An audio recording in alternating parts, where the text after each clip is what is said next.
3,300 people get to see that tote bag within an 11-month period. We built a business that's literally contributed tens of thousands of dollars to local nonprofits. One of the most unique ones was condoms, branded condoms. But even with that, I still had to spend close to $16,000 to go through this process. The promo industry is a $26 billion a year industry. Kangaroo-shaped stress balls, we did custom boomerangs, tote bags. We would donate $1 back to Nyamburi Primary School to help the children. I'd like to say I've lost some hair over waiting. As business owners, we live in the numbers. If you don't know your numbers, you don't know your business.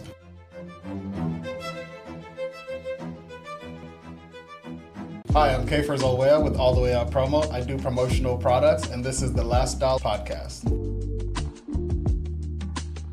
All right, Ceiphers. Well, hey, thanks for coming on the show. I really appreciate it. I think you work in a really interesting industry with promo marketing. Yeah. Everybody gets a bunch of different stuff every time they go to any sort of trade show. Yeah. And then they go home and what do? They throw all that stuff away. Yep, the catch-all drawer. Yep. We all have one of those in our kitchen or in the hallway. Yeah, so really excited to talk to you about, okay, what are some different promo ideas, obviously, for businesses that are going to actually stick and not end up in the trash or the catch-all drawer. But then also kind of just talk about the logistics of promo marketing and what that looks like on your side, because I know a lot of people work with a Shutterfly, a Vistaprint, those type of things, but I think working with someone like yourself, a professional who actually knows what's going on in that space, would be really beneficial. Yeah, absolutely. So just starting off here, we'll just start off with a fun one. What's the promo product that everybody wastes the most money on? Pens, for sure. It just depends on the quality of pen and the functionality of the pen. So people will get pens that are the lowest cost just to get their branding on there, but people like pens that work well. So if you don't get the right pen, it's just going to end up in the trash or in the catch-all drawer. So I know you've done some really unique pens, especially with like building companies and stuff like that. What are some different types of just even pens, the most basic thing that will, in a sense, catch the eyes of a few people? Yeah, so I usually recommend doing something just a little bit different with your promotional products, right? So getting a pen, like if you're in the trades, a multi-tool pen that has a ruler in centimeters, inches, a leveler, a phone stand, flathead screwdriver, and a Phillips screwdriver, all built into one pen. That gives you more opportunities for functionality and different ways to use it, which means more visibility and lowers your cost per impression every time. So as far as promo products go, at what point do you think somebody should start looking into promo products? Honestly, in the beginning of your business, right? Because it's about getting your brand out there. And promotional products are still the only form of advertising that people say thank you for. But it's a factor of getting your brand out there and having the visibility. So I'd recommend when you start your business, think of what promotional product will tie in and speak to your ideal target demographic, but give you the opportunity to get in front of more people. So what are some unique promo items that you've done for some different companies? I know that you've done a lot with plumbers, which has been really fun, but what are some different products you've done? This is going to sound a little bit odd, but one of the most unique ones was condoms. Branded condoms. Was it a strip club? No. It was a LGBTQIA plus health clinic, and they were having a trade show that they were going to be involved in and wanted something that they would brand and give out. And so they chose to go for condoms, and we are, as a distributor, we work with Durex and Trojan, and so we were able to brand the packaging for them as well as the wrappers.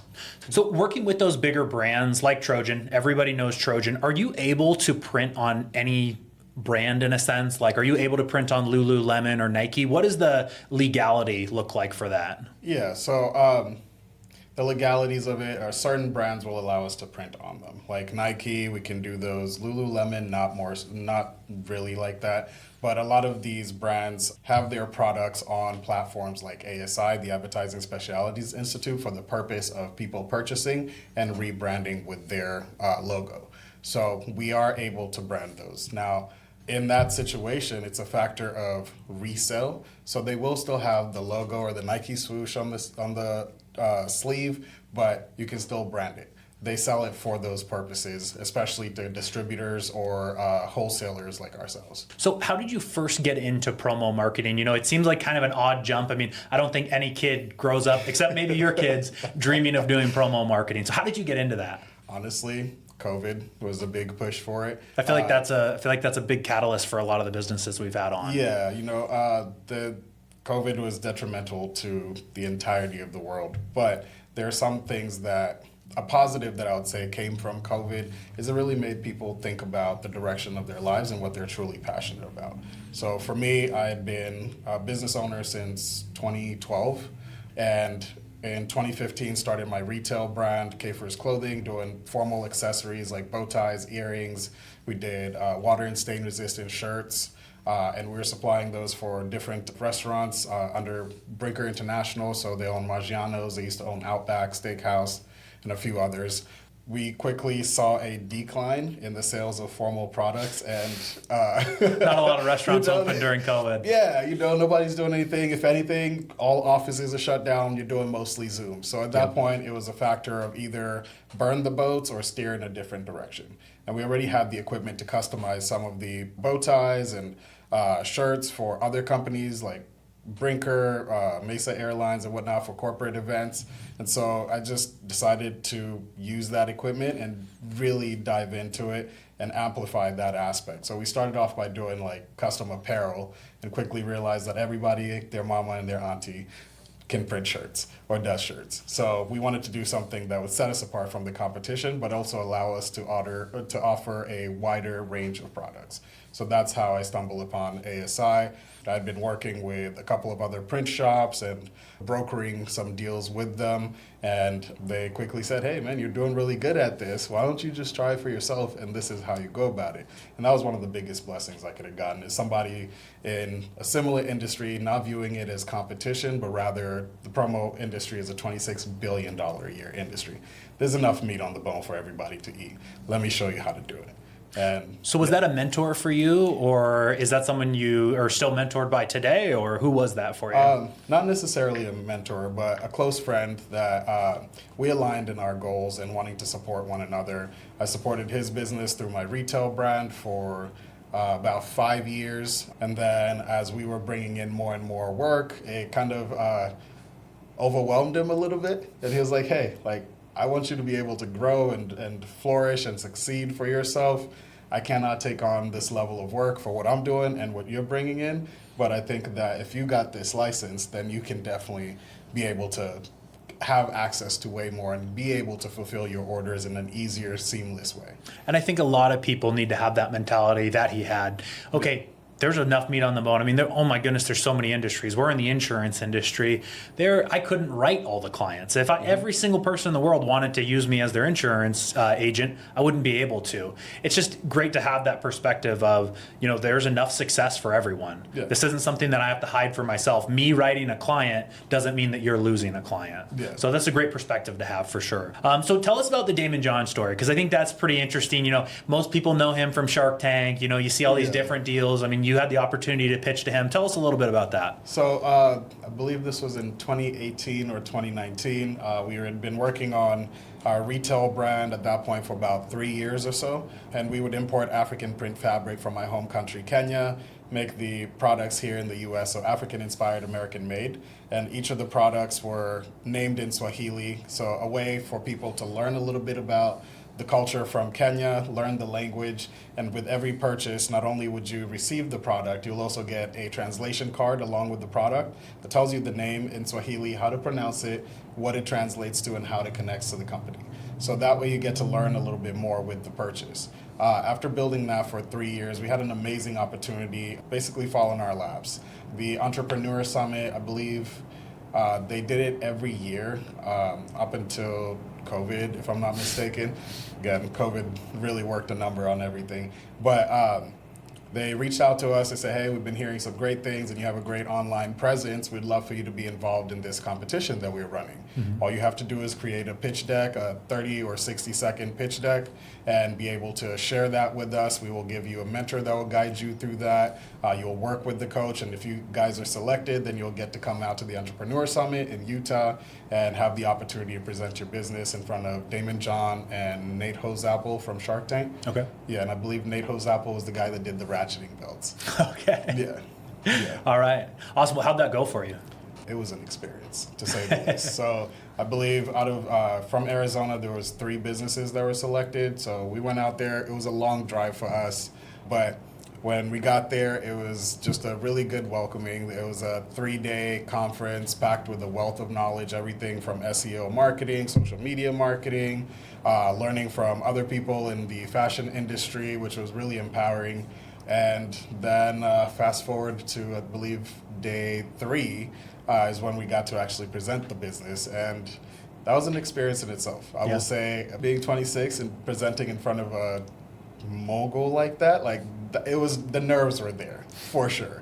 But we did well. We presented it. We showed the value in the business. Had to go over our financials with that. But some of the big holdups were, one, our costs needed to be lower, and we needed to increase our profit margin. The recommendation was to source the fabrics from China. It was going against the purpose of the brand. Yeah, that seems like in a sense, the one thing you won't want to change about that idea. I don't want to change where it's coming from, because it allowed us to pour into the Kenyan economy in itself. It allowed for true authenticity of where the fabrics are coming from, and how they're made, connecting to the actual culture, the actual country itself. So that was something that I didn't want to change in the brand. Yeah. And I can say that at being a 26-year-old, I was a little headstrong. Maybe we could have been a little bit more moldable, or coachable in that situation. But I loved Ceiphers clothing and what it stood for, and that was something I was not going to compromise, especially because we started it as a way to honor my grandmother and her legacy of philanthropy. Yeah. Her having started Nyamburi Primary School, which is where for every item that we sold, we would donate $1 back to Nyamburi Primary School to help the children, because it is one of the few schools at the time, back in 1982, that was founded, and that allowed for children with physical and mental disabilities to learn under the same roof as everybody else. Wow. So that in itself was empowering. And so there was also the issue of donating to the school. It's not a 501c3. You don't get the write-off. Yep. I'm not in it for the write-off. I'm in it to support my grandmother's legacy and actually make a difference in these kids' lives, because they're in a really rural part of Kenya. For a lot of them, it's already tough for their families to get them to school, supply all the school supplies, get them shoes, for example, let alone the uniforms, So just being able to give $1 back for every purchase, and $1 here may not even get you a burger at McDonald's or French fries anymore, or even anything at the dollar store, because now it's $1.25, right? But $1 there is 125 Kenya shillings. It makes a much bigger difference in their lives versus us getting a write-off. So going back to branding, what's the biggest mistake you see people making when they're first starting up their business? Not including a call to action. Point blank period. Sadly, people are sheep, and you have to guide them in what to do next. So if you're starting off your business, you know your logo. Nobody else does. So just putting your logo on there does not guarantee that they're going to go search and find it. People want instant gratification. So having a phone number, a QR code, the website written on there will mean that, one, you're going to have a way to track your return on investment, and two, people have an easier way to actually identify your brand and find it. I feel like that's great advice to local businesses, because, we all have our different logos, we all have everything, but it's not like you're going to go remember the one plumbing company that you saw if there's not a call to action, if you didn't actually go reach out to them. Yeah. All the brands I've reached out to in Arizona are a lot more memorable if I've actually talked to them or gone on their website. But just because I get a pen and see their logo, that doesn't really mean anything to me. So obviously, you've helped a lot of companies have really great ideas when it comes to promo items. But what are some things that a company should really never put their logo on? Things that already have other logos. We get people requesting for us to print their items, and they want to supply customer-provided shirts or customer-provided apparel. In a lot of cases, we have to vet that and say, okay, are there any other logos in places that would compromise what we want to do in branding your apparel? So definitely the apparel that already has so many other branding on it. If it's got a logo back here, a logo here, putting your logo over here is just overwhelming, So it's better to go with actual blanks. Another thing that I would say, it's not necessarily a waste of money, but it's not something that people use as much as the industry has pegged it to be, is koozies. I don't know if I've ever used a koozie before. Exactly. I Yeah. maybe have seen my dad use a koozie back when I was like 10, Yeah. when they were a thing, but I don't think I've ever seen someone actually It's use still those. a rarity. You know, people, you want to crack that cold one, get right to it. Not putting it in a koozie. And even here in Phoenix, like it's horribly hot in the summer. I still haven't seen people using koozies like that. Most of the time, it either ends up in the trash or ends up in the catch-all drawer. Yeah, that seems like, it kind of seems like the common theme is like going cheap on promo items. While obviously, if you're just starting your business and you don't have the money, it makes sense to try and maybe get your branding out there, or it's tempting to go the cheap route. Yeah. But what's some items that have good bang for their buck that you would suggest to someone who maybe only has like $500? Tote bags. Tote bags are something that a lot of people sleep on, but based on studies through the Advertising Specialities Institute, tote bags have a lifespan of at least 11 months when used correctly, whether that's going to grocery shopping, whatever the case is, and on average get about 3,300 impressions. What that means is 3,300 people get to see that tote bag within an 11-month period if you're using it consistently. So getting a tote bag would be a good value. They're also low cost. So the barrier of entry is really small, but it's something that's functional and people can consistently use. Now, it works out better if you educate people and say, hey, as you're going to the grocery store, consider, instead of getting grocery bags or the plastic bags, just take a tote bag with you. So what's been your favorite company to work with, or what's been some promo items that you've came up with for different companies that have been a huge success? One of my favorite companies to work with is H&R Block. We work with a couple of divisions out in California, and what I love about that is there's a big factor of trust. They say, hey, we have this event coming up, or hey, we want to do customer appreciation, or we want to do team member appreciation. This is our budget. This is the theme of the event. You pick the tone based on knowing our company and knowing what we're going to be doing with the event, and just send us some recommendations. And that has made it to where our relationship is really good because of the factor of trust, number one. And then two, it's just we always give them the best quality products at the best cost to fit within their budget. But because that trust is there, them just allowing us to really let the creativity shine and show, and that has then translated to their team members being happier with the products that they get because they're truly unique. And one of my favorite products that I've done is boomerangs, custom boomerangs. What was that for? So that was for the Aussie Plumber. They're a local business here in Arizona or here in Phoenix. And I met them through BNI networking. I was in the Networking Ninjas a while back, and they had their first home show that they were going to do. They didn't know which products would go well or whatever the case would be, and they just trusted us. Hey, our goal is we want to be able to create more brand awareness and have more visibility at the home show. It's our first one ever. We don't know what products would go well.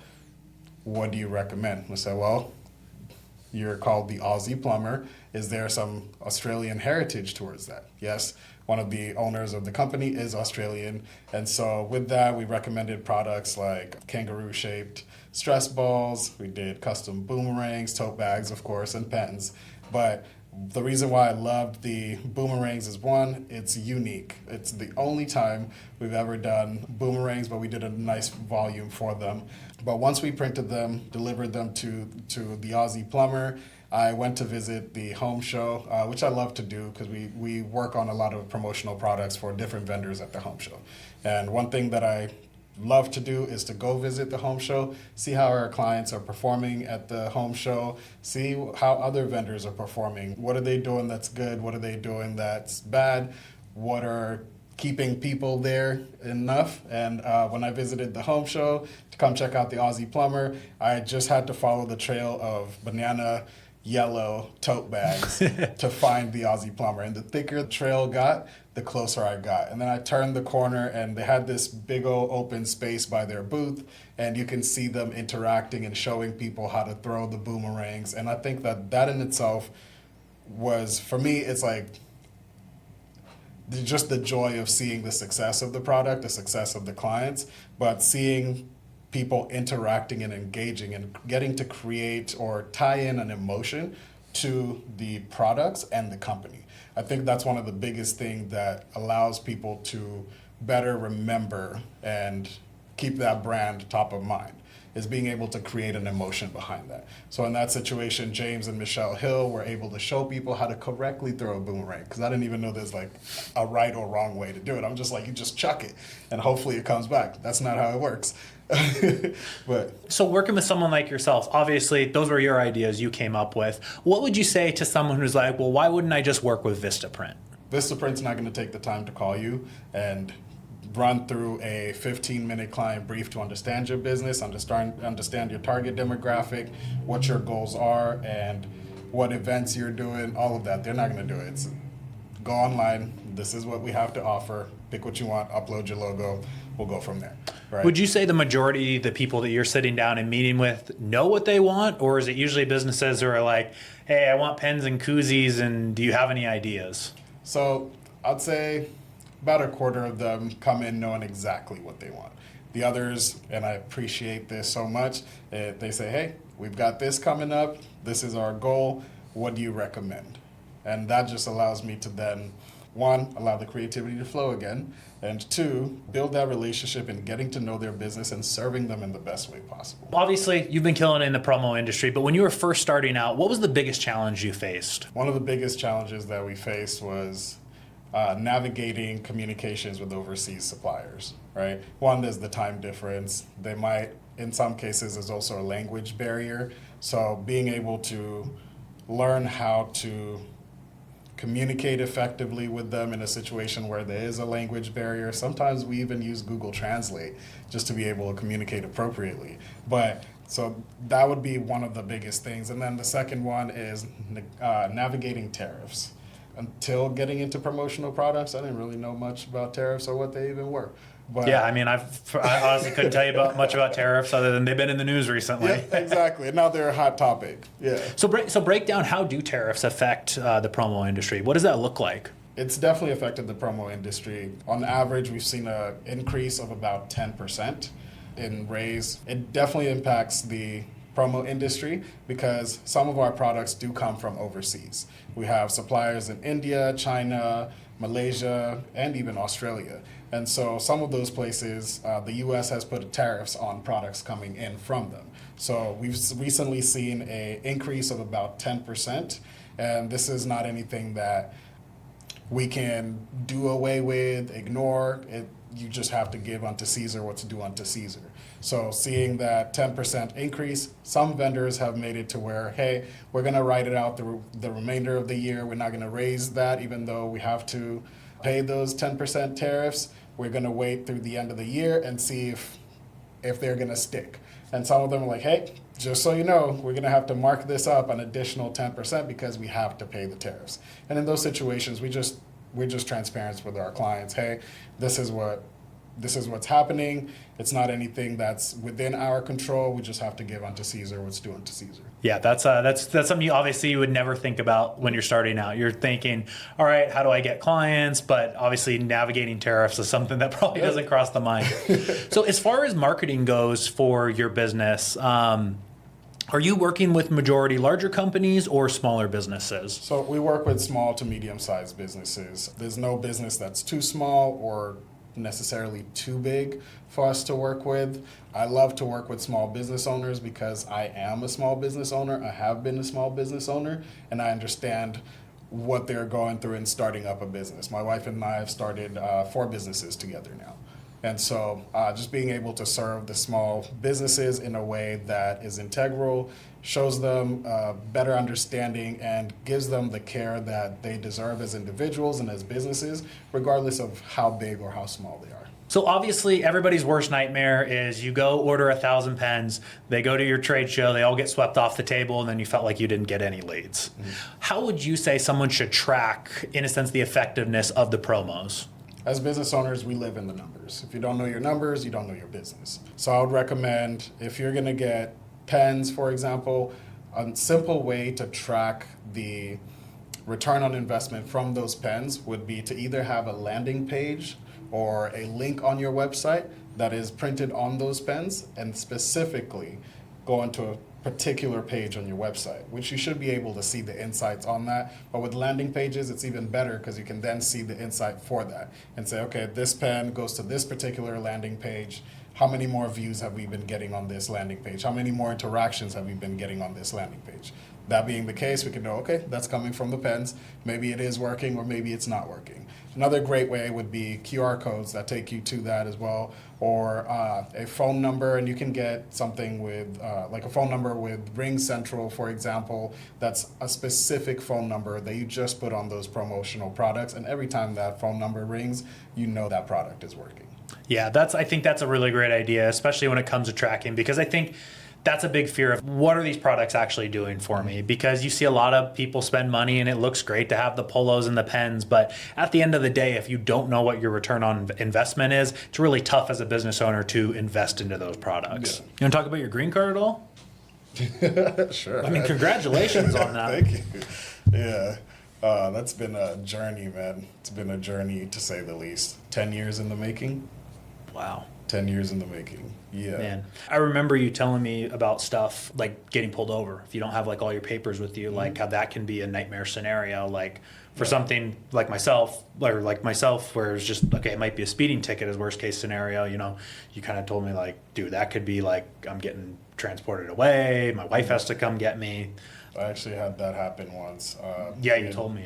Yeah, we had gotten married, and this was maybe a year after we got married. I was going to pick her up from the restaurant that she was working at the time, and I will be honest, I was going about like 7 or 10 miles faster than I should have been on the 101, which, yeah, just full transparency, I was speeding because I was late. I got pulled over, and I called her, told her, hey, have your friend bring you to the car, blah, blah, blah, this is happening. The officer runs my information, all that, and he says, oh, well, it appears that there was a stop sign violation in Flagstaff that I hadn't attended to. I'm like, okay, what do I need to do for that? He said, well, you have to pay this $300 fine, and then you also just have to sign this ticket. So step on out and sign the ticket. I've never been asked to step out of the vehicle to sign a ticket. So I thought that was odd. I went ahead and signed the ticket, and I went to shake the police officer's hand and just say thank you and get back in the car, put my hand out, grabbed, swung, and handcuffed. I'm like, oh, okay, well, this is happening. And with that, he said, because of that ticket, which is a $300 ticket, we have to bring you in. I'm like, for $300? Okay, I respect it. Again, give unto Caesar what's due unto Caesar. So he puts me in the back of his cop car, and the craziest thing happened. He tried to start it, and it wouldn't start. I'm like, huh, that's wild. So he's trying, and it just wouldn't start. And I'm like in the back of the cop car, handcuffed, and I'm just thinking to myself, I don't have anything to lose at this point, so let me just ask the guy, hey, have you tried feeding it some gas while you're turning the ignition? He was like, no, but I waited for another squad car to come by, so they should be here soon. I'm like, I'm in the back of a cop car, I don't have anything to lose. Why don't you just give it a shot? He was like, all right. Fed it a little bit of gas, and sure enough, it started up. And he looked back, and he was kind of confused, and he said, thank you? I was like, you're just doing your job, man. You know, like, I have no reason to be mad at you. You're just following the law to the T. Drove me to the jail, and he handed me his own cell phone to make phone calls before even booking me, which I thought that was a factor of just being human. Yeah. You know, so I appreciated that. But in that situation, a $300 ticket turned into a couple of nights in jail. And being an immigrant, I had to be processed not only through the jail, but also through ICE. So that resulted in a night in jail and then being sent to immigration, which it's nerve-wracking because they say, hey, you're going to be here for a night or two, and then you're going to have 2 series of interviews. If the first one's approved, you go to the next series. If that one's approved, then you can be released on your own accord. If not, then you'll be deported within 48 to 72 hours. And so that going 10 miles over the speed limit could have resulted in everything that I've built over the years of being here since 2004 being gone in the blink of an eye. Well, and especially too for yourself, it's like you're going through the process of getting your green card. You are married to a U.S. citizen. You have 3 beautiful girls, soon to be 4. You're dumping tons of money back into the U.S. economy by being a business owner and supporting it. And then to get treated that way over a $300 ticket just seems wrong. Yeah, you know, at the end of the day, they were just following the law, which I have to respect that. But they were human and they treated me like a human. So regardless of them doing their job and me having to go to jail because of a $300 ticket and then going to immigration as well, one, the officer was really nice and friendly, and after the whole swinging around thing, gave me his cell phone to make as many phone calls as I needed before being booked. And then once I got to ICE, the lady that did the initial interview was just really transparent with the whole process. She asked me questions about how I got here. Did I come here legally or illegally? What status was my visa under, which I was a G4 diplomatic dependent. So I came here because my mom worked for the United Nations, and I came here when I was 12. So she was like, okay, have to look through all this information, check with the different agencies to verify this information, which it all panned out to be true. And so she said, well, you're here on your own accord, you came here legally, you're working through the process, and so for that, I'm approving you right now. But there's gonna be a second interview, you just have to wait for my boss to come out of a meeting, and then she can interview you, but she has the final decision. And they put me back in the immigration cell, and I sat there for 4 or 5 hours. I kept on asking, like, hey, is she out of the meeting yet? Is she out of the meeting yet? Because it's really nerve-wracking. Yeah. And meanwhile, my wife is losing her mind, not knowing what's going to be happening next, So after a few hours, the lady comes to the cell and she said, hey, my boss is still pretty held up with this meeting. It's something pretty big. So with that being the case, I'm just going to make the final decision and just say, hey, you're good to go. Call your wife. She can come pick you up. And then about a week later, I got a letter in the mail that the traffic ticket case was dismissed. So I think in hindsight, I believe the cop may have said something in that regard or communicated something, whether to the courts or whatever it may have been, just about our human interaction that may have led them to dismiss that. Because otherwise, I don't know. We didn't do anything about it. We were just waiting for the court date so we could pay it. So why do you think it takes so long to, in a sense, get your green card? Because you see on like 90 Day Fiance, obviously, it's a green card marriage, they call it. But like I mentioned earlier, you and your wife have been married for years and you've been in the States. You're dumping back into the U.S. economy. Mm-hmm. You're doing everything the right way. Why did it take so long? Full transparency, in my youth and my years in college, I made some really dumb decisions. I had a DUI on my record that needed to be done away with, and up until a few years ago, there was no path to citizenship if you had something like that on you. Wow, I didn't know that. You have to file a set-aside, is what they're called, a motion to set aside. And for every single charge that you have, they have to set aside. And those can take a couple of years for them to be completely set aside and eliminated from your record.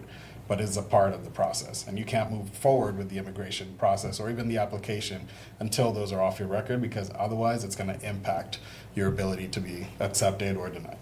Wow. I didn't know that if you had stuff like that on your record.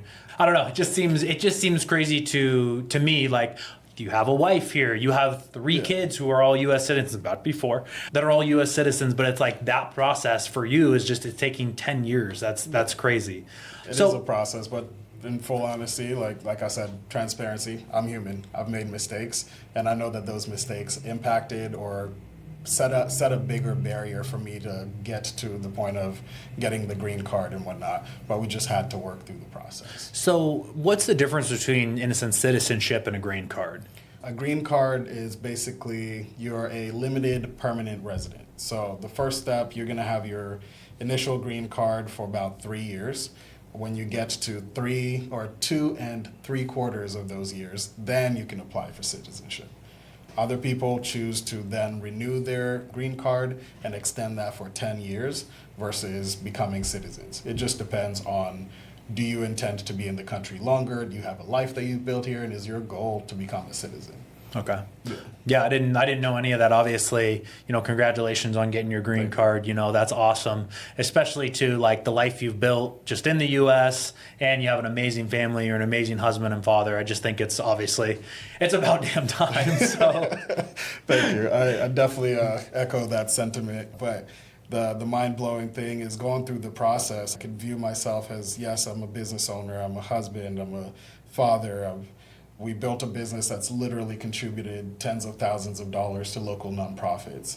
But even with that, I still had to spend close to $16,000 to go through this process. There's a lot of money that needs to be spent to apply for those. What, in a sense, what do those fees go to? A huge chunk of that was, of course, to the lawyers for their time, just in discovery, doing all the research and whatnot. But part of those fees also go towards each filing of the forms. So we had to file for the petition for a green card, petition to change my status from G4 diplomatic dependent to green card holder. We also had to waive certain rights, and that's another form that you have to fill. And I think the last two forms cost $500. Another form was like $800. Another was $1,000. And then you have to mail them in, so that's another $35 just to mail them. But a lot of it was the legal fees. As far as set asides for the DUI, that was like $3,000. So it adds up really quick. But luckily, we were able to space that out over a 2-year period through the process. Yeah, and I mean, like yourself, you're fortunate enough to be killing it with your own business to be able to afford those things. I know that there's people probably going through that process where that money's a big hang up for them. Yeah, and for a lot of people that have less complex situations than I did, you can file directly through USCIS and eliminate the lawyer fees and some of those legal fees that I had to deal with. However, it is such a delicate process that not having a certain section of a form filled out or filling out the form the wrong way would mean you'd have to resubmit the whole thing. But anytime you do fill in that form and submit those forms to USCIS or any government agency, they are seeing that information. They are going to ask you to, it's called a request, RFE, request for evidence. They're going to ask you, hey, provide more of this. And then sometimes when you do those, you have to mail it in, an additional expense, or redo the form. That you got to pay the filing fee again. So there are some people with less complex situations that can file directly online, and it does save them a ton of money. But if you have a complex situation like I did, where you were human and in your youth, you made some mistakes, you have to go through the process. It's advised to have a lawyer to go through the process because there are some things that are really delicate. How long does it take, in a sense, to get responses on like a form? Like, what was the longest you submitted something and then had to wait on? 1.5 years on one of them. 18 months? Yeah. Oh my gosh, okay. Yeah, and during those 18 months, anything could happen. And you're just in limbo, just waiting. And so I'd like to say I've lost some hair over waiting, but the longest we've seen is 18 months. And then after that 18 months, things just started going like rapid fire. You'd submit this information or submit this evidence to USCIS or Department of Homeland Security, and then 2 weeks later you've gotten this thing back. So I'd say the initial part of the application is what took the longest, and waiting for 18 months before the ball even started rolling was nerve-wracking in itself. But I understand that given the current political state of our country, they have a lot on their hands. So kind of knowing a little bit about your story, if you want to talk about one of your clients that kind of almost intertwines a little bit, who's someone you've made some promotional products who might have a little bit of a vested interest in this? So we work with a consulting firm as one of our key referral partners, and one of their top clients is Border Security Alliance. And so being able to print promotional products for Border Security Alliance while myself navigating the green card process was a little bit nerve-wracking, to say the least, as I'm sure you can imagine. But through that, we just thought of it as, one, God's got me. I don't walk in fear.